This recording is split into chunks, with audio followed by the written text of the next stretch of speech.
Halo semuanya, kembali lagi dengan saya, Febri Lazara Putri, dari program studi teknologi rekayasa otomasi dengan NIM 3 digit terakhir 102. Nah, di video kali ini kita akan membahas mengenai setup Python dan library dan juga kode editor.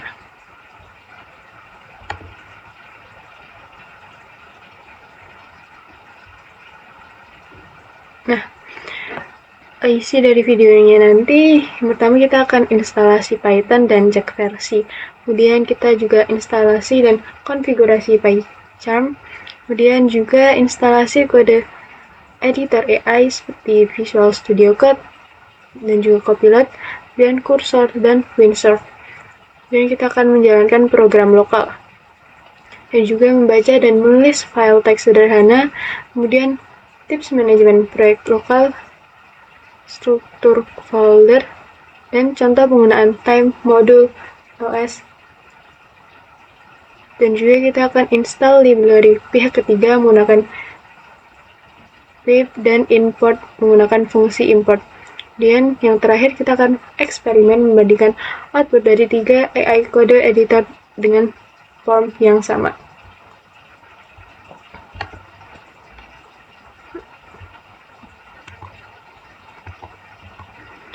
Nah, untuk cara instalasi Python dan cek versi, kita bisa unduh Python di situs www.python.org/downloads. Kemudian klik download Python yang versi terbarunya. Tunggu hingga file install selesai diunduh. Kemudian jalankan installer, klik 2 kali file installer, centang add Python to pad, kemudian klik install now dan tunggu prosesnya selesai. Jika muncul setup was successful, klik close, kemudian kita bisa cek instalasi dengan buka command prompt, kemudian ketik Python version. Kemudian selanjutnya cara instalasi dan konfigurasi PyCharm. Yang pertama kita unduh PyCharm di website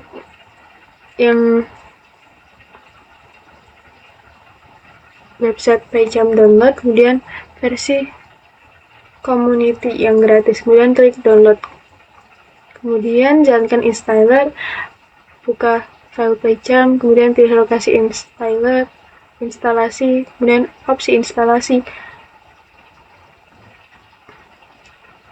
Kita bisa centang create desktop shortcut, add open folder as project, kemudian add pin folder to pad, dan install.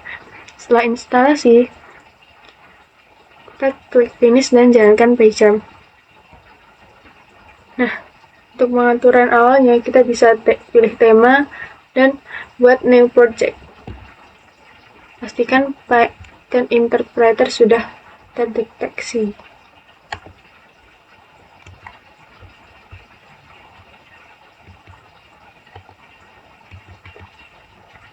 Dan instalasi library eksternal menggunakan pip. Library eksternal adalah kumpulan kode siap pakai yang dibuat oleh orang lain untuk mempermudahkan kita.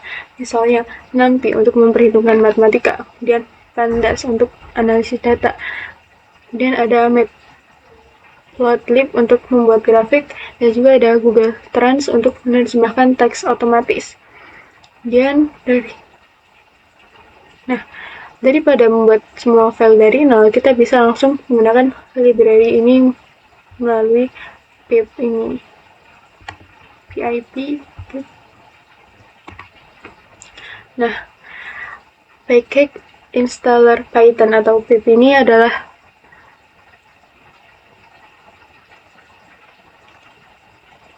package installer for Python.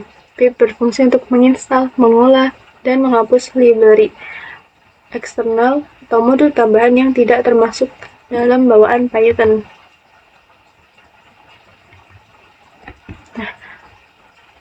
Oke, langsung saja kita ke langkah berikutnya.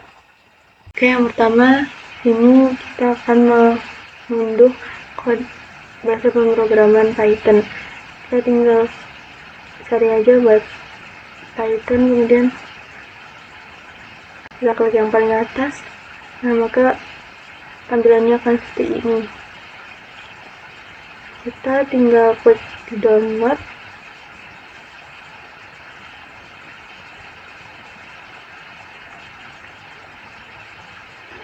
Nah, di sini ada beberapa opsi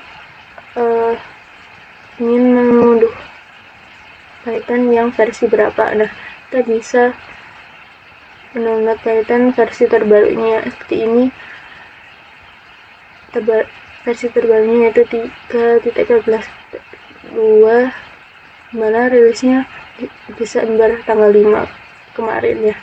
Kita tinggal klik download dan kita tunggu proses downloadnya selesai, kemudian kita install. Nah, di sini kita bisa cek apakah sudah terinstall di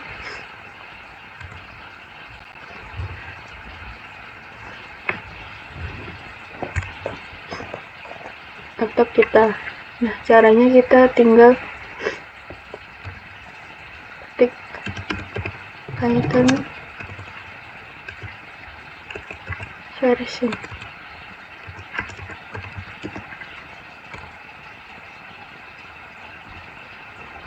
Nah, maka tampilnya akan seperti ini. Karena saya sebelumnya sudah menginstal Python dengan versi 3.12,11.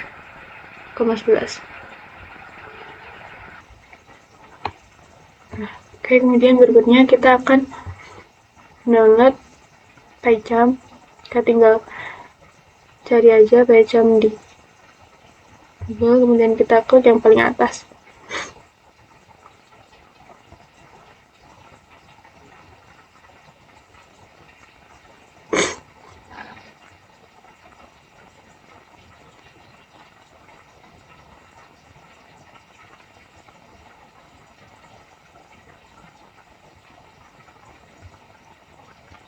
Oke, nah seperti ini tampilannya. Kita tinggal klik download.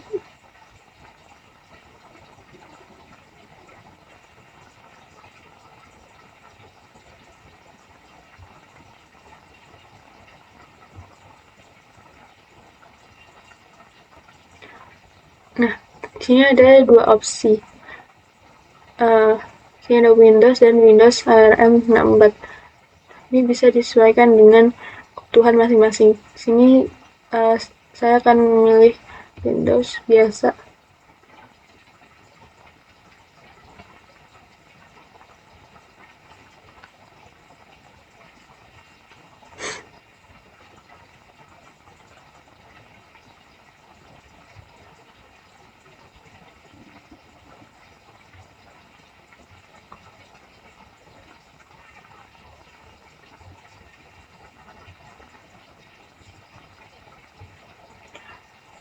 Nah, oke, sini sudah dalam proses mendownload. Sebelumnya kita download ke editor yang lain. Nah, untuk Visual Studio Code sama, kita tinggal klik saja yang paling atas.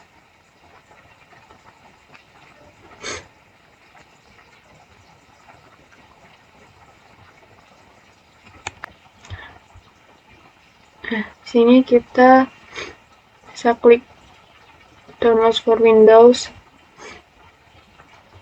Sama seperti tadi, kita tinggal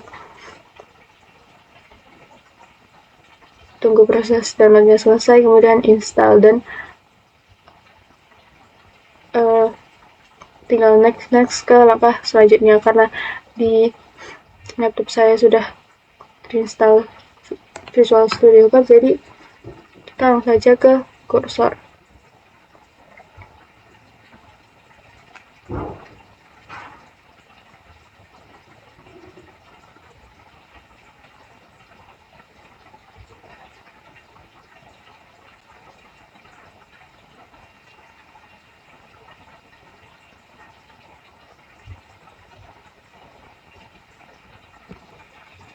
Oke, kita tinggal klik download for Windows. Oke, di sini kita tunggu prosesnya dan kita lanjut ke download WinSource.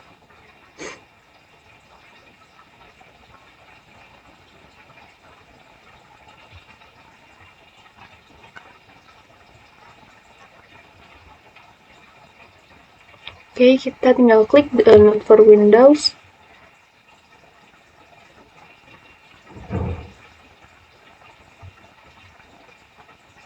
Dan di sini ada dua opsi lagi, download for kali 64 atau download for RM64. Saya akan memilih yang download for kali 64 aja.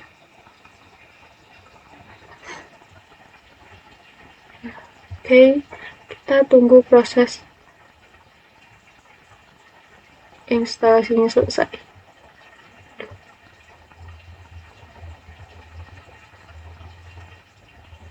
Oke, kita tunggu saja sampai proses downloadnya selesai. Download Visual Studio Code dan klik download for Windows.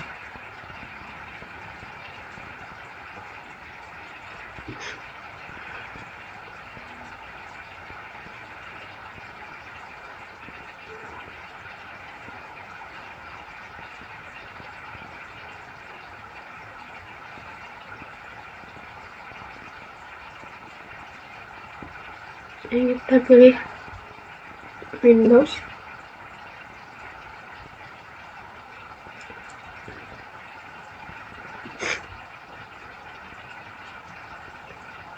Oke, kita tunggu aja proses downloadnya selesai.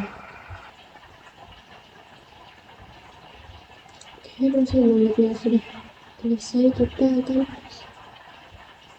install Visual Studio Code.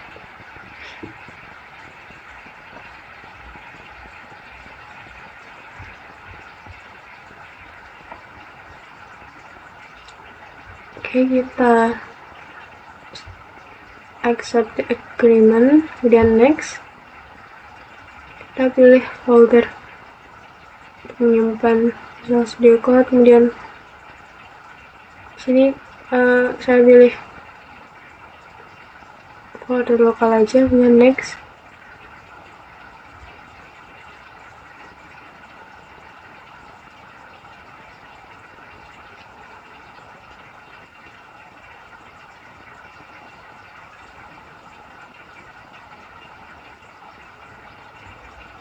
Next.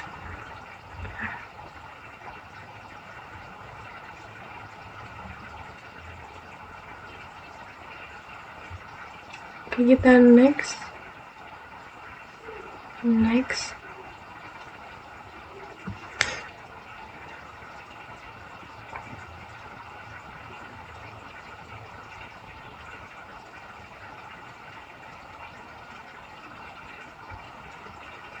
Nah, oke, kita tinggal tunggu proses instalasi Visual Studio Code-nya sampai selesai.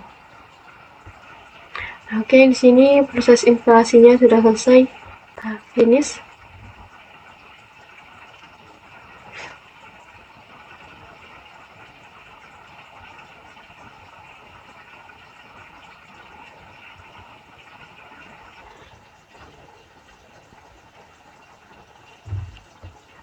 Oke, tampilan awal di Studio Code-nya seperti ini.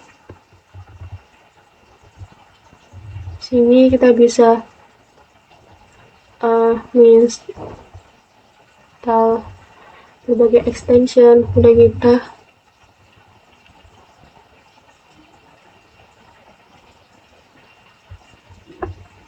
di sini ada banyak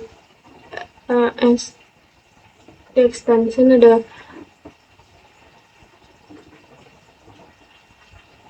banyak yang bisa kita install, ada bahasa C++, Python, dan lain-lain. Dan di sini kita bisa membuat folder atau membuka folder.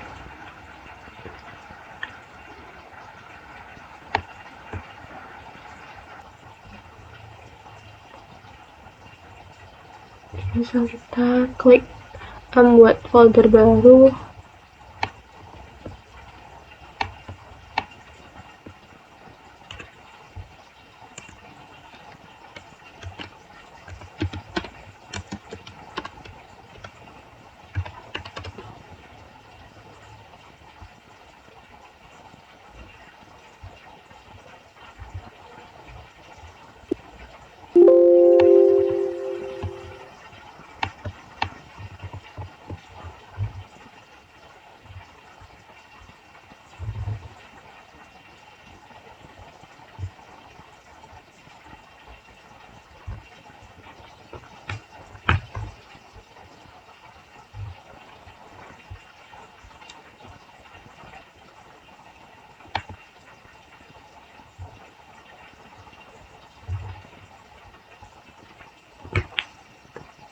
Oke, kita select folder.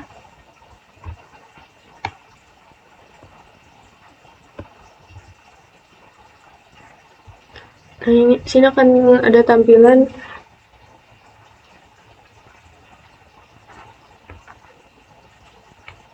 the trace author of the files in this folder.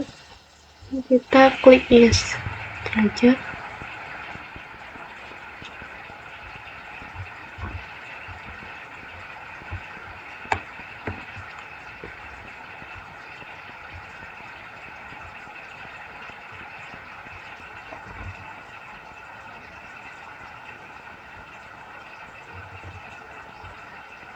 Dan sini kita bisa buat file, misalnya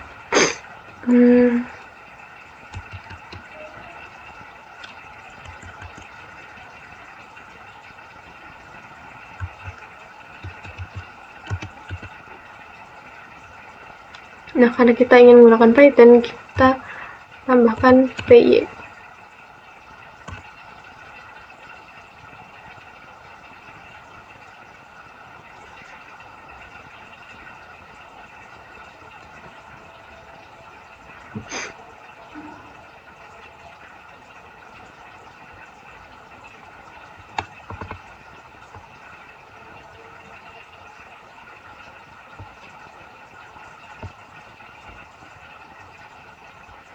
Nah, di sini ada tampilan do you want to install the recommend Python extension. Nah, jadi kita perlu menginstal extension Python. Kita tinggal cari aja di extension. Oke, kita pilih yang ini, kemudian kita install. Kita tunggu prosesnya.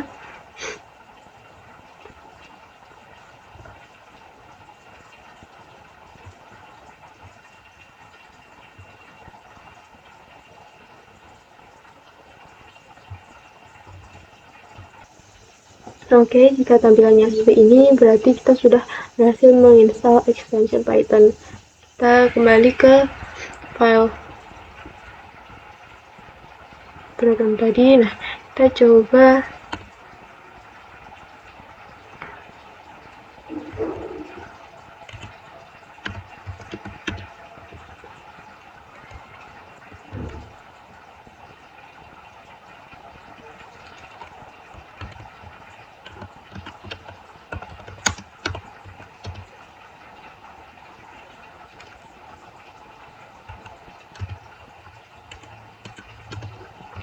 nah, coba kita print hello world, lalu kita running.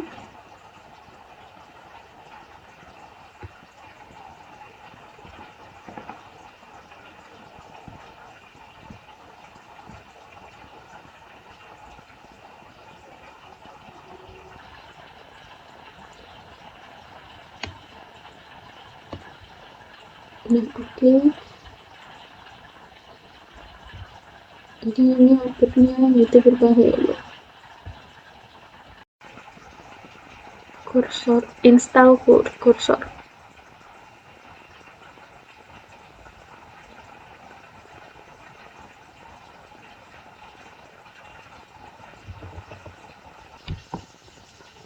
Oke, kita setuju accept agreement, dan next.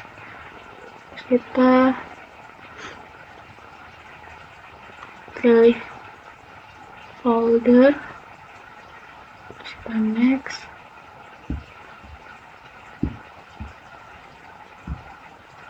Dan next.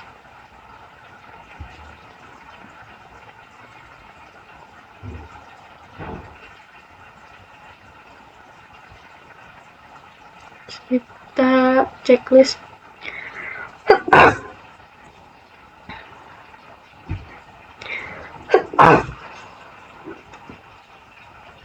Sini kita checklist create a desktop icon, ataupun tidak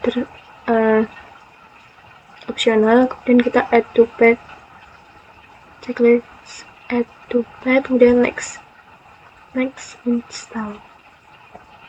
Kita tunggu sampai proses instalasinya sampai selesai. Oke, ini sedang proses instalasi. Oke, proses instalasinya sudah selesai, kita klik finish.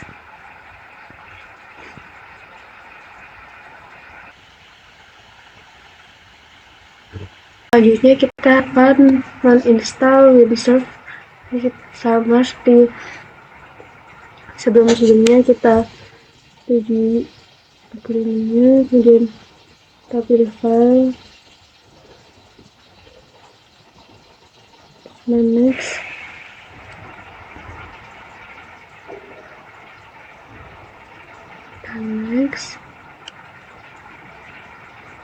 install.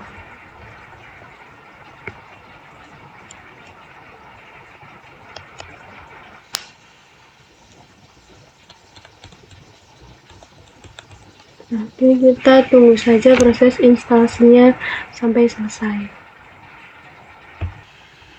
Nah, oke, proses instalasinya sudah selesai, kita klik finish.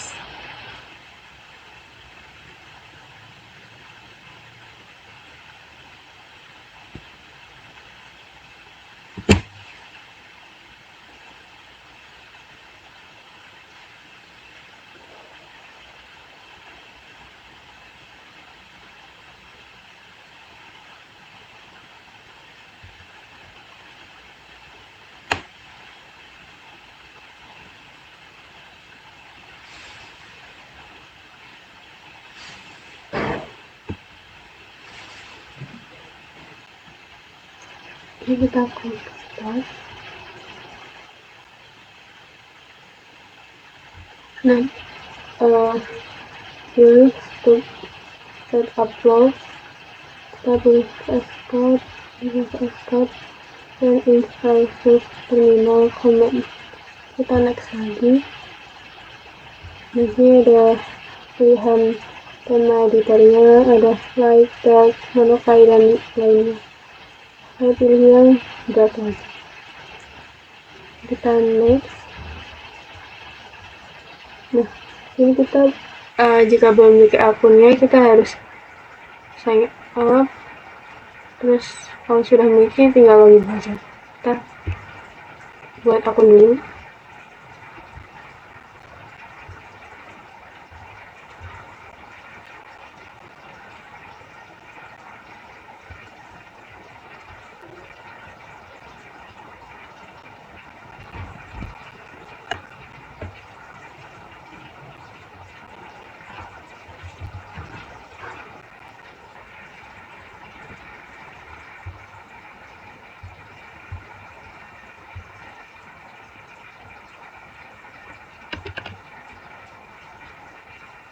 Oke, kita ketikkan passwordnya.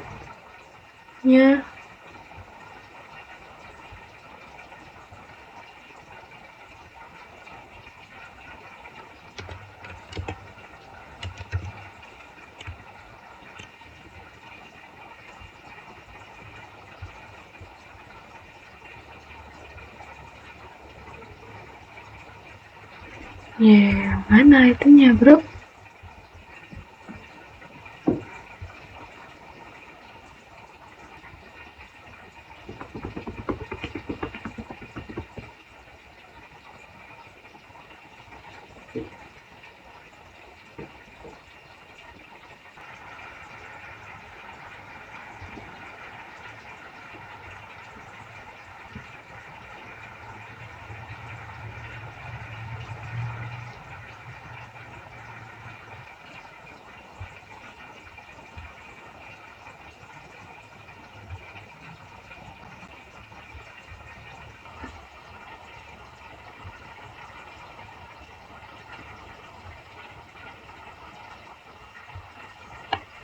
Buka file yang tadi kita buat.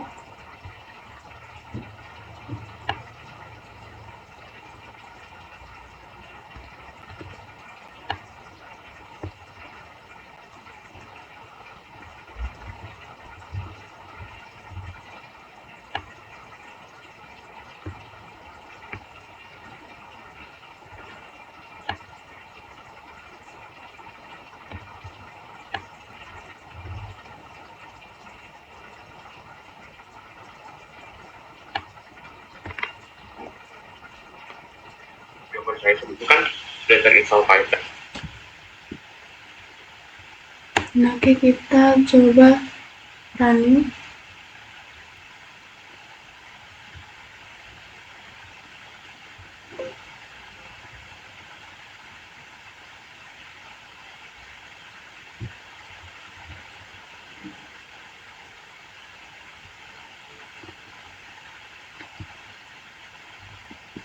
Mungkin kita bisa install Python extension.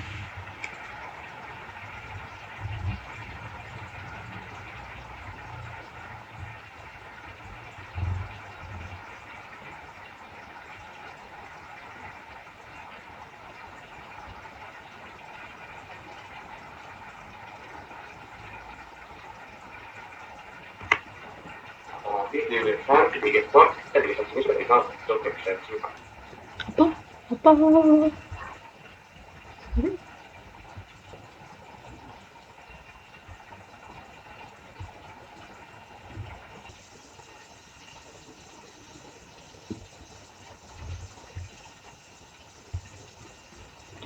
Nah, maka outputnya akan menghasilkan hello world. Nah, itu mungkin pada editor dari mulai Python, Visual Studio Code, PyCharm, Cursor, dan yang terakhir ini Windsurf.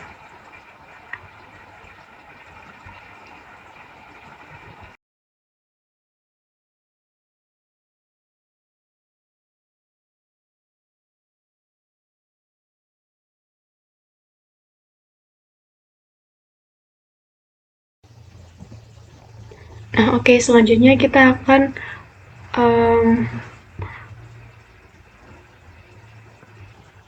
membahas mengenai membaca dan menulis file teks sederhana Python dan juga library-nya. Nah, fungsi open. Nah, untuk menulis file teks sederhana Python, kita bisa menggunakan fungsi open dan write Python untuk file external.txt. Nah, yang pertama fungsi open. Fungsi open digunakan untuk membuka koneksi ke file eksternal. Fungsi ini mengembalikan objek file yang kemudian digunakan untuk operasi baca atau tulis. Nah, sintaks dasarnya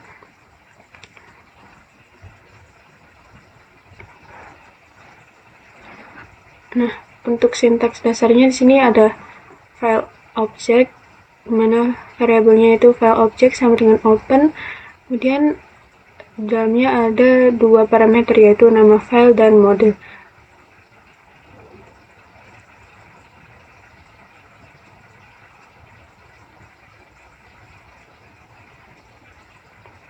Nah, parameter name file yaitu nama dan atau jalur file, misalnya data.txt. Nah, untuk parameter mode itu untuk menentukan tujuan pembukaan file, misalnya W atau A.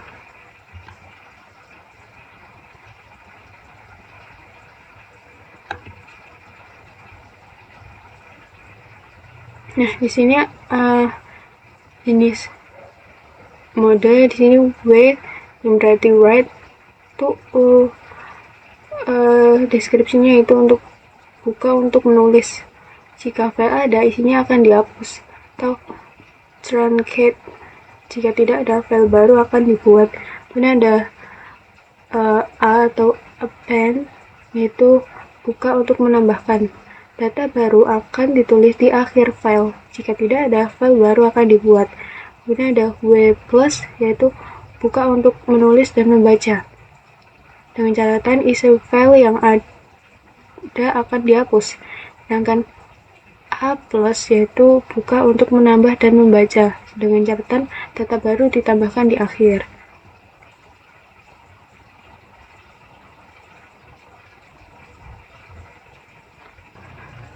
Nah, kemudian yang kedua fungsi write. Metode .write digunakan untuk menuliskan string ke file yang telah dibuka. Dimana Nah, dengan sintaks dasarnya file object.write, sini terdapat, nah sintaks dasarnya itu file object.write, kemudian dalam kurung string yang akan ditulis. Nah, catatan, metode write tidak otomatis menambahkan baris baru, harus menambahkan karakter newline secara eksplisit jika ingin teks berada pada baris yang berbeda. Nah,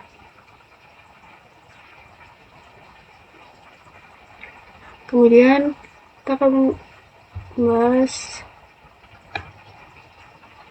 library dan library pada Python adalah koneksi kode adalah koleksi kode yang telah ditulis sebelum Moxa yang berisi modul, fungsi, dan kelas.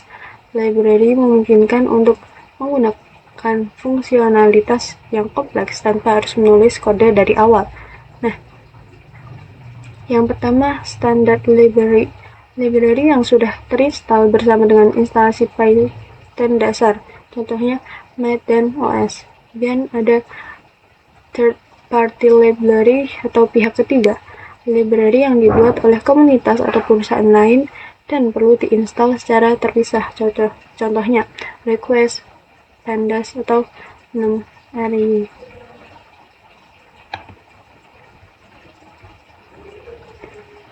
Nah, selanjutnya instalasi library pihak ketiga dengan PIP. Kemudian instalasi library pihak ketiga dengan pip. Pip adalah sistem manajemen paket standar atau package management system yang digunakan untuk menginstal dan mengelola paket perangkat lunak atau library pihak ketiga yang ditemukan di PyPI atau Python Package Index. Nah, prosedur instalasi yang pertama, buka terminal atau command prompt, kemudian buka antarmuka baris perintah CLI di sistem operasi Windows atau Linux atau Mac OS. Kemudian jalankan perintah instalasi. Gunakan perintah pip install diikuti dengan nama library yang ingin diinstal. Nah, di sini ada pip install nama library, kemudian contoh install library pandas, pip install pandas. Kemudian melihat semua library yang sudah terinstall dengan pip freeze, kemudian upgrade library versi terbaru dengan ketik pip install upgrade nama library. Oke, kita langsung ke prakteknya. Tempat file untuk coba implementasi masing-masing beberapa library time, random, OS, dan Packer. Nah, di sini kita akan mencoba library yang pertama, yaitu time. Di sini kita coba langsung running.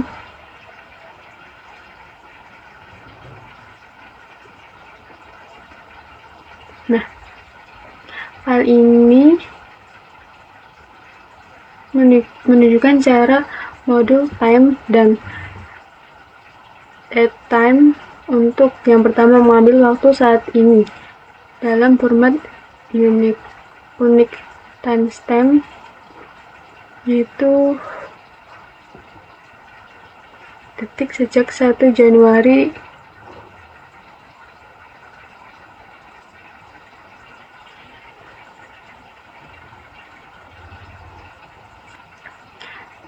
Nah, yang pertama untuk mengambil waktu saat ini dalam format unique timestamp menggunakan time.time.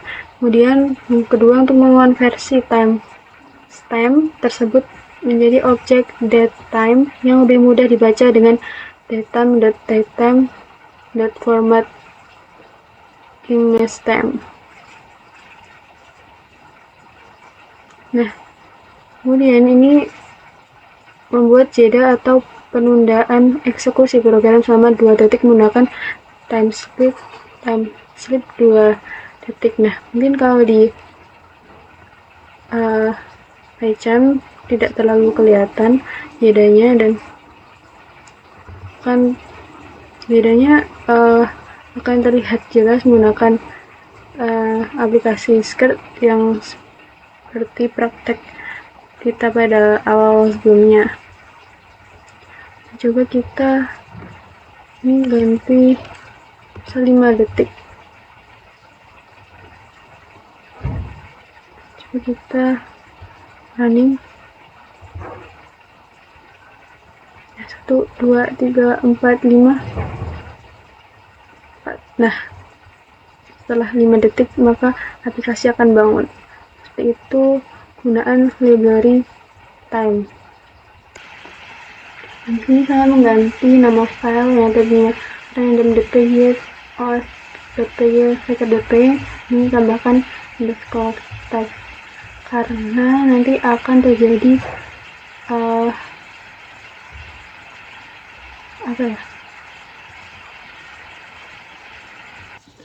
maka akan terjadi konflik karena kita tidak boleh menambahkan file dengan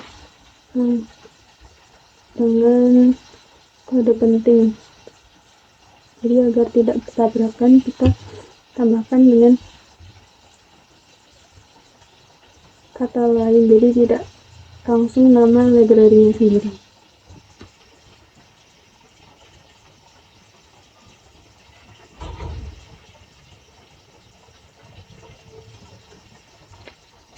Oke, yang kedua kita akan mencoba menggunakan library random.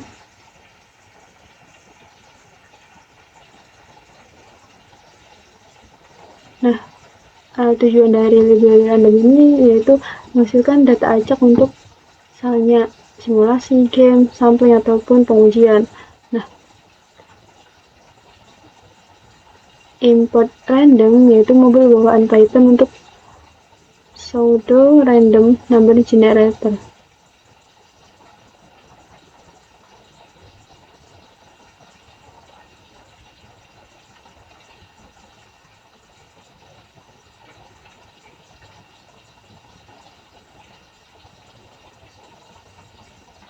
Nah, random AB ini untuk menghasilkan bilangan bulat acak di rentang inklusif A dan juga B. Contohnya nilai 3, 10, 1. Kemudian ada kode baris selanjutnya, ini ada warna daftar underscore warna merah, hijau, biru, kuning. Kemudian warna pilihan random choice yang di daftar warna tadi. Kemudian print memilih warna secara acak. Kemudian muncul warna pilihan. Nah, random dot choice ini untuk memilih satu elemen acak di urutan di sini di daftar warna. Nah, jika listnya kosong, di sini misalnya daftar warnanya kosong, maka akan menunjukkan index error.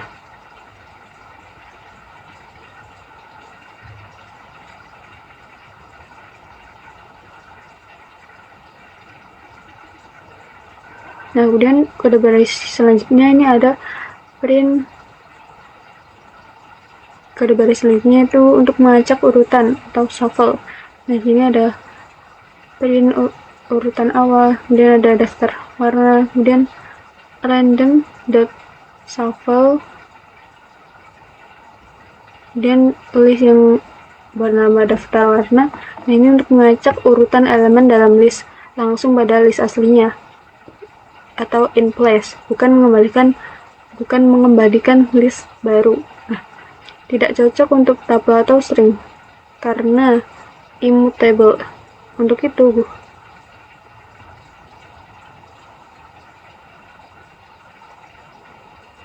bisa kita gunakan random.sample list len list. Nah, coba kita running.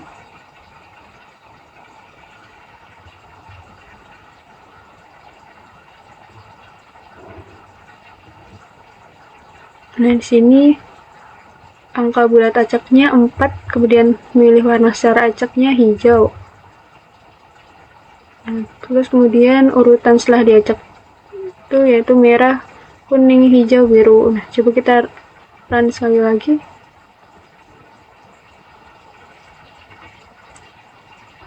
Nah, maka hasil outputnya akan berbeda dari sebelumnya.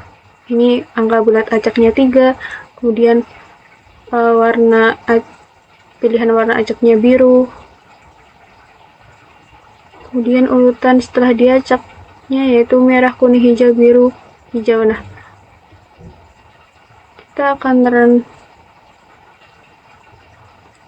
running beberapa kali, itu hasilnya akan tetap acak. Nah, seperti itu kegunaan dari library random. Yang ketiga, kita akan membahas mengenai library OS. Nah, library OS ini tujuannya untuk berinteraksi dengan sistem operasi seperti directory, file, variable, atau variable lingkungan. Nah, import OS ini adalah modul bawaan Python untuk fungsionalitas OS.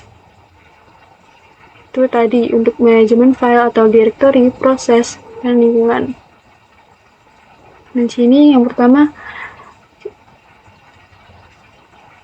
pada baris yang pertama ini ada 2 baris, yaitu untuk mendapatkan directory kerja saat ini.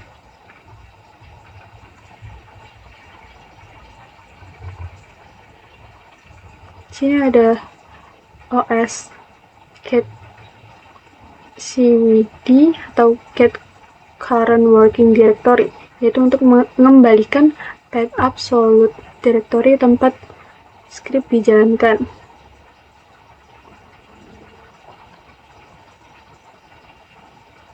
Nah, kemudian kelompok kode baris yang kedua yaitu untuk membuat directory baru. Misalnya jika belum ada. Nah, di sini ada os.path.exist. Kemudian path-nya bernama nama folder. Ini untuk memeriksa keberadaan file atau folder. Kemudian ada os.mk dir, kemudian path-nya nama folder tadi untuk membuat satu directory. Namun, akan gagal jika folder induk tidak ada.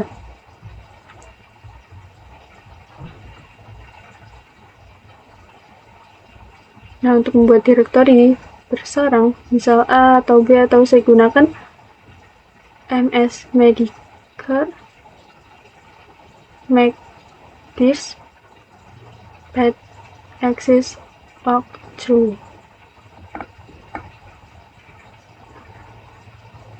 Nah, kemudian kelompok kode baris yang ketiga yaitu untuk mendapatkan informasi lingkungan atau environment. Nah, di sini ada kita gunakan os.getEnv, kemudian kuncinya itu username. Nah, itu untuk mengambil nilai variabel lingkungan sistem.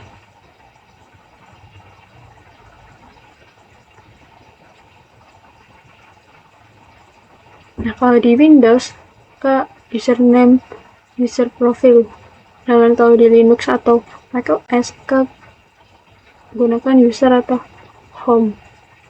Nah, jika tidak ada akan mengembalikan none. Nah, coba kita langsung running.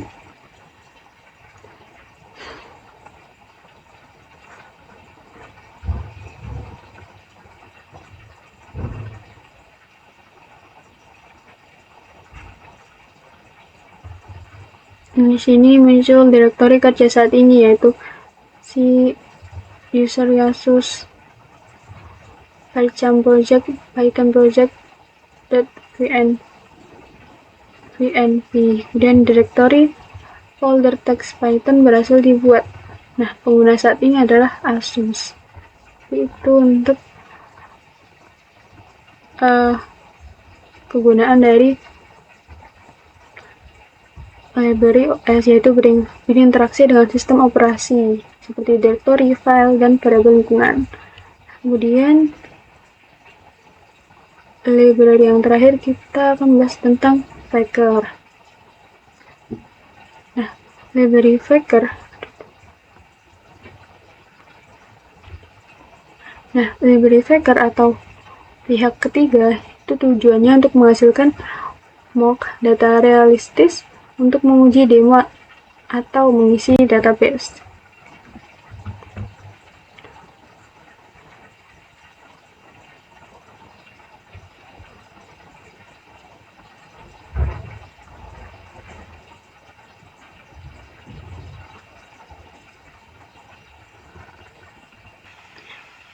Nah, tapi sebelumnya kita harus menginstal library Faker itu sendiri. Kita bisa menggunakan pip. Sini kita klik terminal.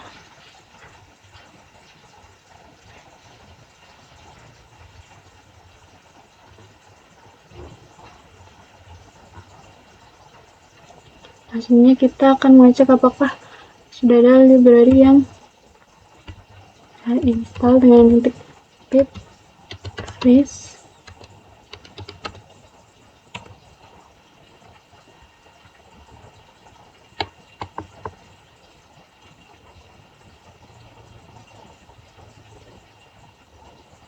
Nah, sini belum ada apa-apa, jadi artinya kita belum menginstal library apapun. Nah, sini kita akan menginstal library Faker dengan ketik pip install Faker.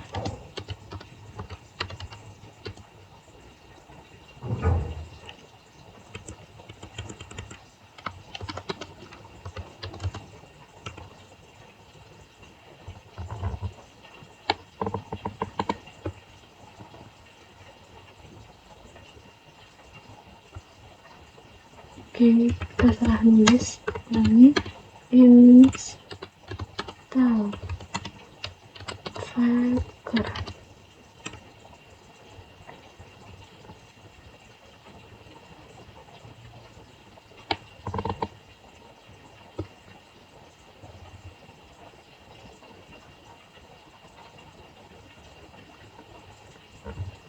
Ini proses install si Fakernya.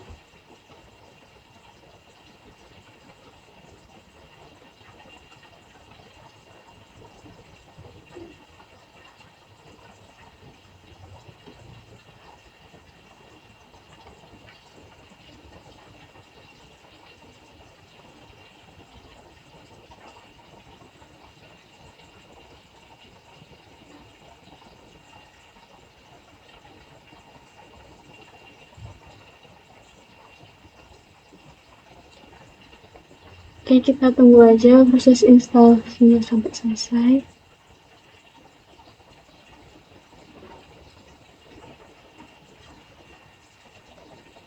Nah, oke, proses instalasinya di sini sudah selesai. Kita bisa ngeceknya apakah sudah.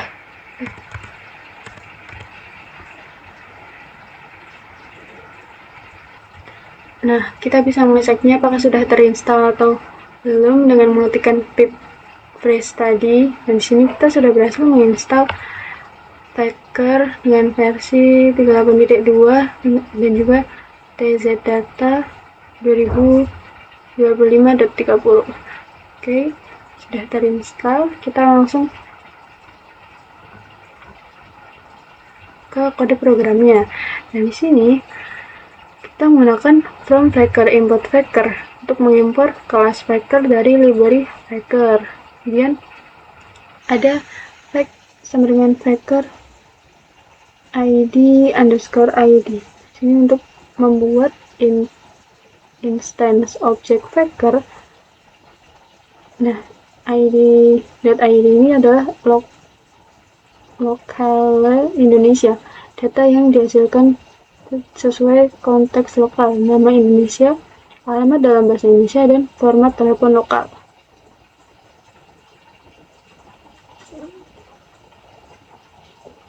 Oke, kemudian selanjutnya untuk menghasilkan nama lengkap palsu. Nah, di sini fake name untuk menghasilkan nama lengkap acak. Kemudian selanjutnya ada menghasilkan alamat jalan palsu. Di sini ada fake.address address untuk menghasilkan alamat jalan plus kota plus kode. Nah, di sini ada fact.address untuk menghasilkan alamat jalan plus kota plus kode pos dalam format lokal. Kemudian ada telepon fact.phone underscore number untuk nomor telepon dengan format Indonesia untuk menghasilkan nomor telepon palsu. Kemudian selanjutnya ada fact.email untuk menghasilkan email dengan dominan acak itu untuk menghasilkan email palsu. Dan yang terakhir untuk menghasilkan teks paragraf acak. Nah, di sini ada fact.paragraph nb underscore sentence sama dengan 2. Nah, menghasilkan satu paragraf dengan di sini 2 kalimat acak dalam bahasa sesuai lokal tadi. Coba kita running.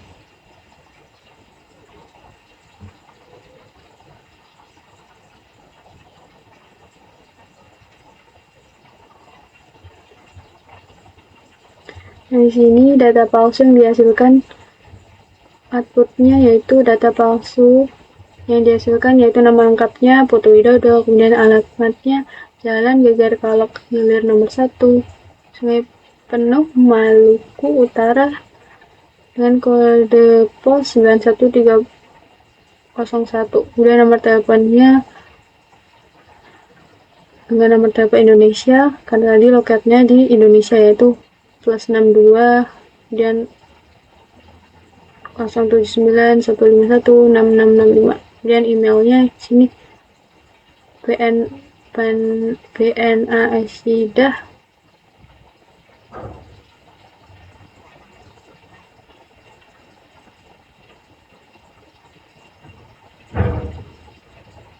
kemudian paragraf yaitu 2 kalimat value content.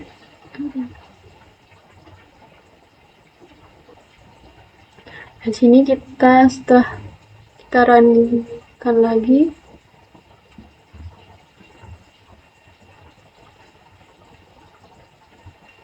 maka akan menghasilkan data palsu yang baru. Di sini ada nama lengkap Gawati, kemudian alamatnya Dian Soekarno, kemudian alamat lengkapnya ada jalan,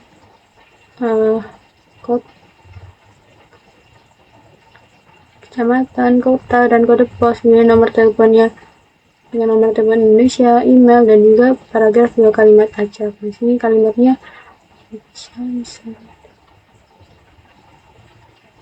acak tidak menggunakan bahasa Indonesia.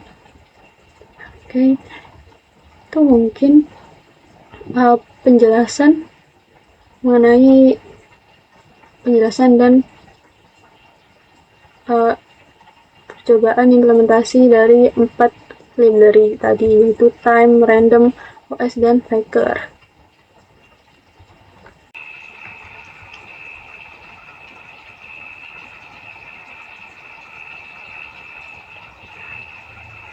Nah, di sini kita sudah memiliki import untuk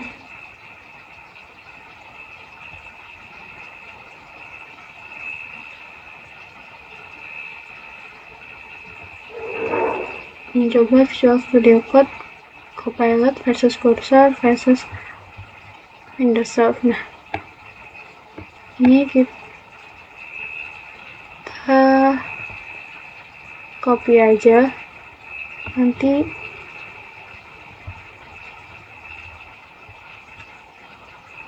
perintahnya. Nah, ini tugasnya yang pertama mengubah program ini berbasis terminal menjadi kalkulator graphical user interface menggunakan Python. Kemudian gunakan library GUI yang umum seperti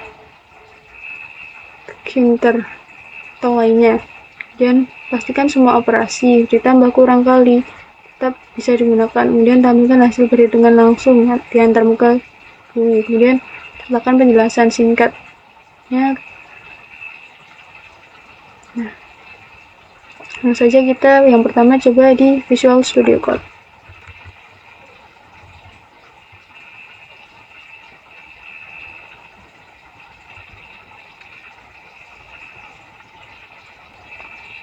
Oke, di sini kita buat file. Kita open folder aja.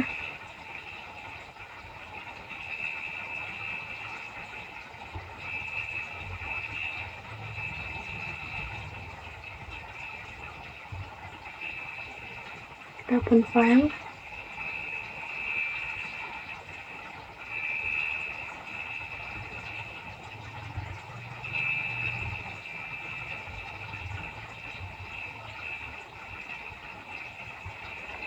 Oke, ini kita buat file baru aja.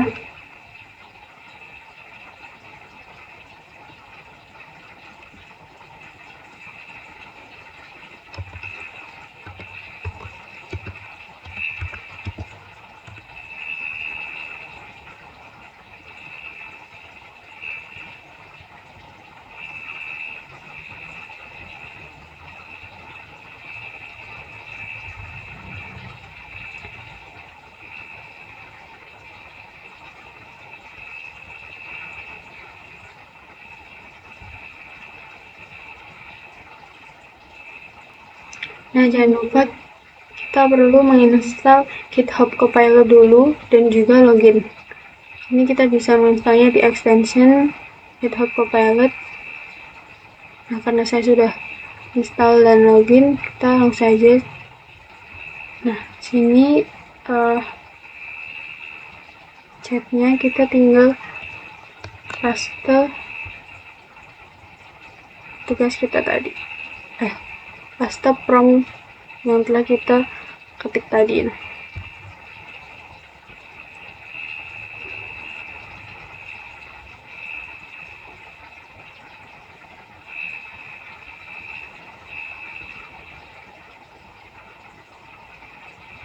Oke, kita tunggu aja supaya AI-nya menyelesaikan tugasnya. Oke, baik. Di sini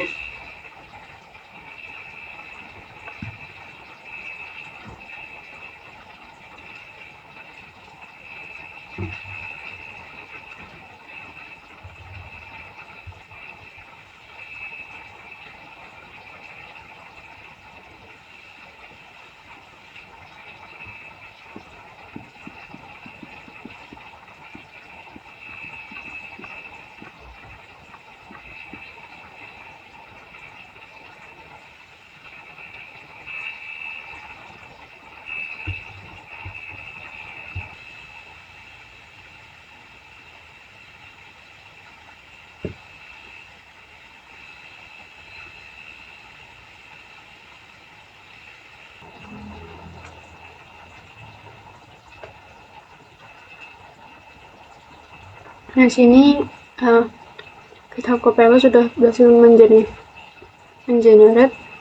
perintah yang telah kita berikan. Kita keep aja.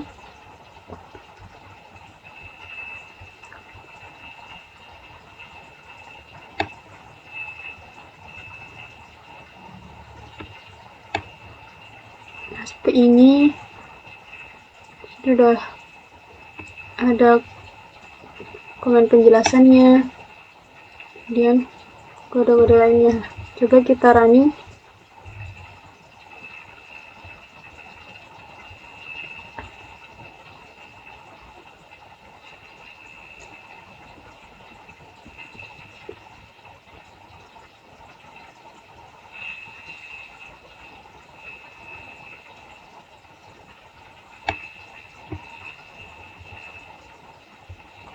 Nah, kita coba running dengan ngetik Python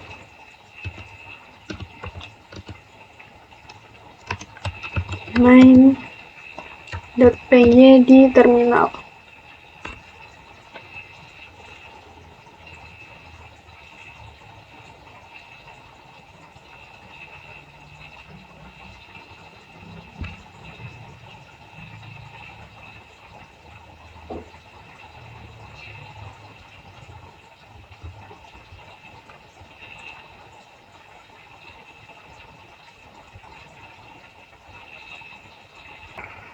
Oke, tampilannya seperti ini.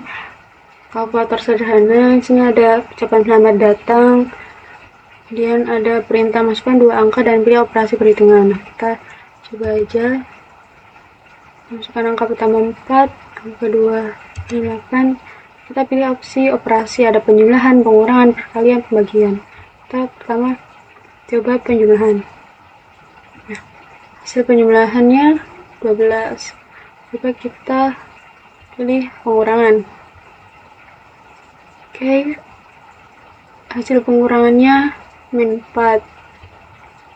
Kemudian kita coba perkalian. Nah, sini hasil perkaliannya 32, benar. Kemudian pembagian. Oke, hasilnya adalah setengah atau 0,5. Nah, oke, secara keseluruhan programmingnya berhasil. GitHub Copilot berhasil mengenerate kalkulator sederhana dengan baik. Nah, selanjutnya kita akan mencoba ke kursor. Oke, selanjutnya kita akan membuat di kursor. Kita tinggal paste prompt yang kita buat tadi dan kita enter. Sini kita tinggal menunggu prosesnya selesai.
Oke, kita coba running yang terminal.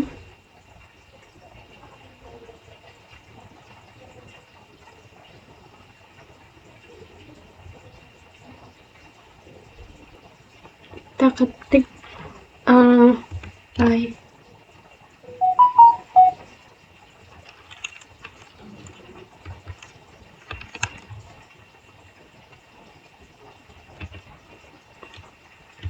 Python main.py. Oke.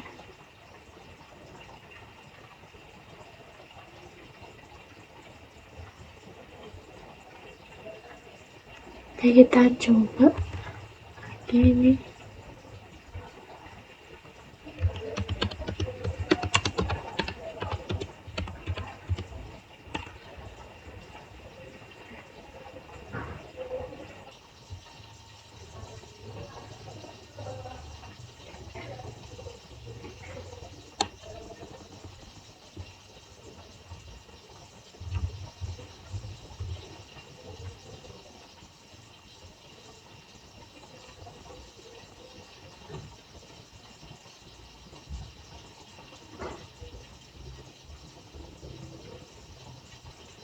Oke, begini hasil dari kalkulator sederhana di menggunakan kursor. Sedikit berbeda, hanya tampilannya saja seperti di Visual Studio Code tadi. Sini tampilannya lebih simpel, lebih sederhana daripada di Visual Studio Code tadi. Kita masukkan angkanya. Kita berkalian dirasa. Oke. Nah, sini bedanya ucapan selamat datangnya di terminal. Kemudian kalkulatornya di kotak kalkulator sederhana tadi. Kalau di Visual Studio Code kan tadi berada di dalam kotak. Nah, oke, mungkin itu perbedaan dari hasil dari Visual Studio Code dan kursor. Nah, sekarang kita lanjut ke Winsoft.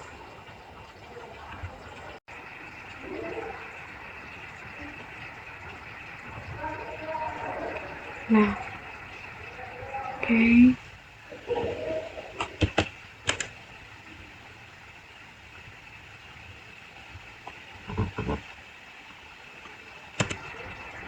Kita paste aja prompt yang telah kita buat tadi.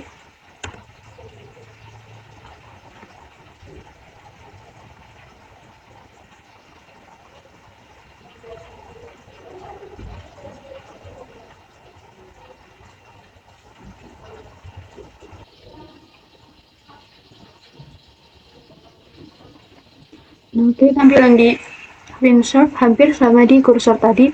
Ucapan selamat datangnya di terminal, kemudian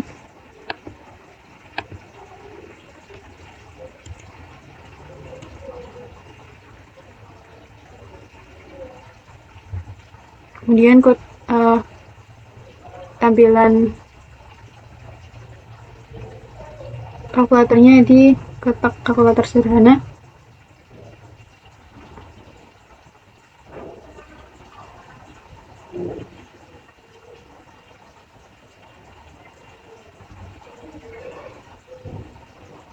Oke, tampilannya ini kalkulatornya ada input angka pertama, kemudian kedua, dan pilihan operasi